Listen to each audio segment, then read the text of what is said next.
Land Rover Off-Roading Adventure in Arizona Part 2. Will finally gets to drive, and we pick up an instructor who has a great name and a terrific attitude. Let's see what kind of trouble we can get into. All right. What's your last name, Jim? West. Jim West. Oh, Easy. come on. That is, you can't be serious. I am dead serious. All right, so we were in the Wild Wild West with Jim West. Yeah. You get that all the time.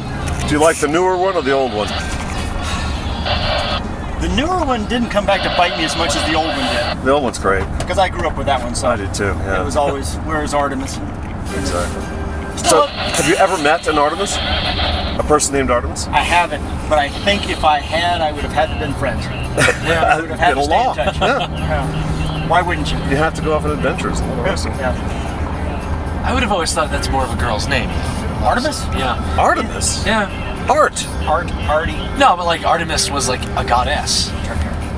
True enough. Was she? Yeah. Are you sure? Yeah. She was the goddess of beauty. No. Yeah.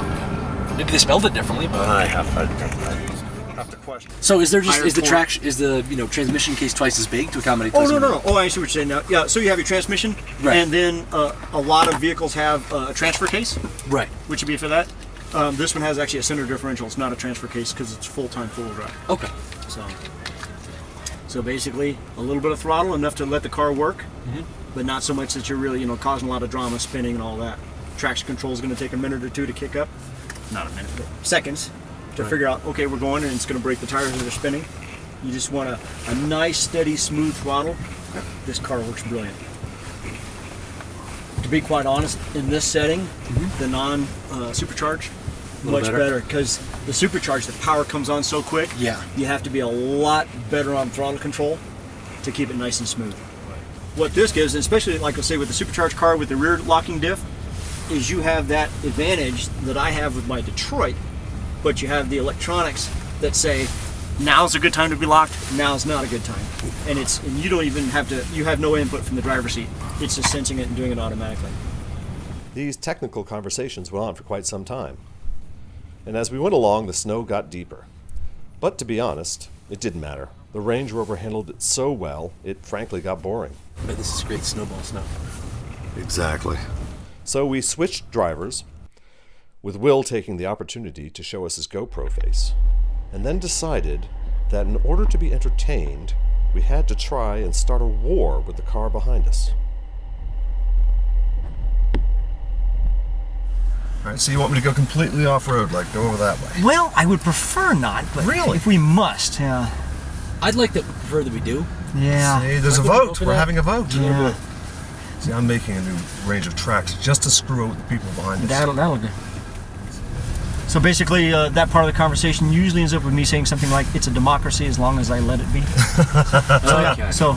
So we're riding with Caligula here. Yes. I might have chose a different Caesar, but that probably works. Well, I don't know you well enough, but I'm going to assume the worst. Yeah, well, that would be it. Yeah. Really? Did you throw a snowball at him? I threw a snowball at him. Oh, well done. Gave me a bad look. We're in the snow, right? Yeah, right? Well, all right, so we've concluded that the guys behind us suck. Yes. Well, they're not going into this with the proper attitude at the very least. Exactly. Range Rover is doing amazing things, which they can do better than anybody else, but they do them incredibly slowly. Now, I know that, in fact, that is the right way to off-road in dangerous, weird places. Okay. But, visually and emotionally, if you watch Jeep doing it, they're flying across things. And it makes you wonder if Land Rover is so complex that it can't handle a high speed, or not even high speed, a reasonable rate of speed off-road adventure. All right, so... What do you say about that? What I say... So, a couple of things. And so, obviously, we instruct journalists... You were thinking of another word. So, the whole as fast as necessary, as slow as possible, that comes in. The next part of that is obviously... But that's a mantra. As fast as necessary, as slow as possible. And my argument actually is with the mantra. Okay. And it's not in the technique, because that's the right thing to do. And it actually is demonstrably the right thing to do in terms of survivability and actual enjoyment and doing things you actually don't think you can do. Yeah. And cost. But I would like to see more, and I do wonder if you take your Jeep that you have, your CJ, you would be a little more comfortable driving along this at a higher rate of speed than you would in one of these, perhaps? Or would you not? Probably not. Is the envelope of speed, let's say you could do this with with a tremendous amount of certainty that nothing's going to break between 0 and 40? 40 would be pushing it. Would it? In these conditions. Now make this dry. Yeah. 40's still pretty quick. I'd probably quite happily drive this road right now at about 20. Let's just say I'm a very specific type of customer. Okay. I'm a guy who's going to want to drive on a road like this at about 40. Maybe Okay. even push it up to 50. Wow. Because I'm a bit of a speed guy. And I want to do off-road speed stuff. Gotcha. Now, I don't want to buy I want something else that's treatable.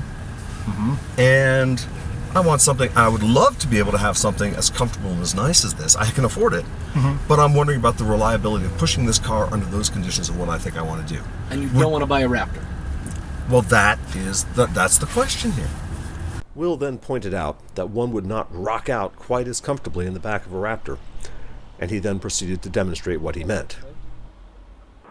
Obviously, the snow was not going to be a challenge for the Range Rover, so we set off to find something a little more difficult: rock climbing.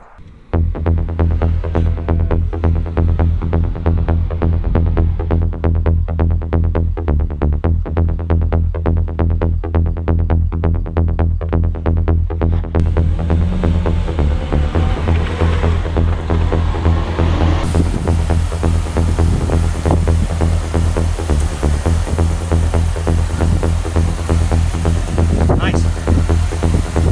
Really good.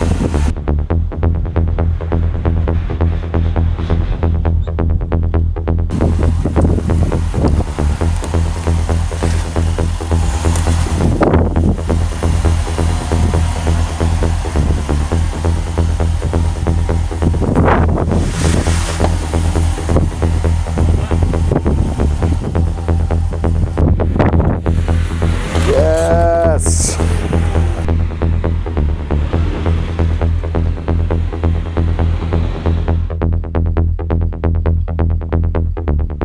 So what do we think about the Range Rover?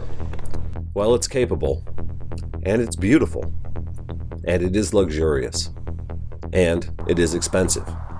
But if you were to have only one car, and you needed it to do everything, this could be that car. Any final thoughts, Will?